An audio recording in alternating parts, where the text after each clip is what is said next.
Graphene is a biosensor. It means it can receive and transmit. So there's no shedding here. When someone's been poisoned with graphene, they become a human cell tower, and they're receiving radiation and emitting radiation, which affects everyone else around them. Radiation poisoning in combination with graphene oxide causes cellular disruption, disorganization, and death, and the waste products of that lower the pH to a point where the body has to activate, and it's called the clotting cascade.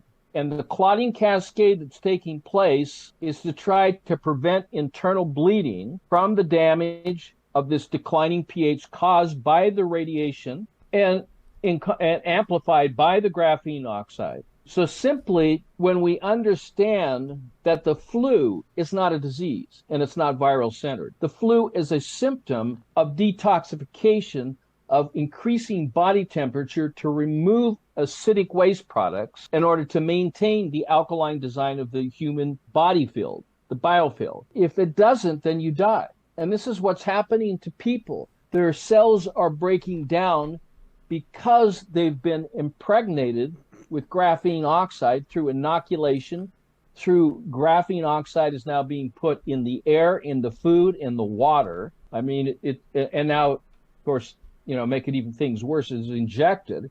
And then when radiation is present there, it amplifies this thing, which then leads to cell membrane deterioration, what is called the corona effect.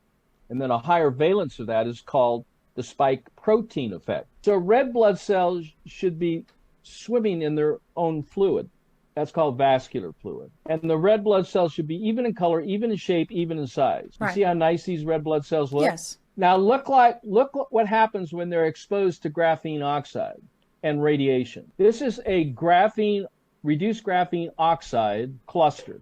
I call it a cluster bomb. And look what the blood is doing around it. It's clotting. That's what this does. Reduced graphene oxide in combination with 4G and 5G, pulsating at 2.4 gigahertz and up, causes cells to reverse their polarity, start clotting together, and they're attracted to this graphene.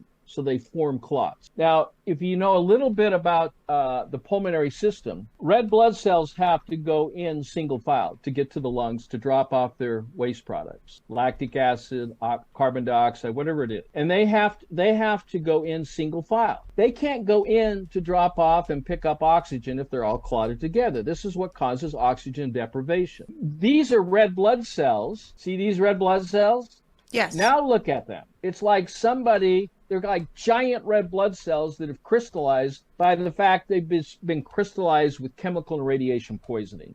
And off to the left here is ferric oxide. So these are the cells, and you can see all the graphene oxide around this. Yes. I mean, it looks like a war zone. And this is why people are getting sick. And it can be a delayed reaction depending on what they're eating, what they're drinking, what they're breathing, I mean, you can be exposed to this by aerosol. You can get it on the swabs, graphene in the swabs when they're doing the PCR testing. You can drink it in water. I'm not going to name the waters, but you'd be shocked if I started naming the waters that this stuff is found in. They're common brands, even the ones that you think, well, wait a minute, that comes from Italy or that comes from France. And you're going, wait a minute, what is graphene doing inside these waters? Very interesting stuff here. This graphene oxide is found everywhere. I mean, this is why I was saying I went swimming and I felt really sick after. Still getting over it. I have this really bad cough and sore throat still 2 weeks after. But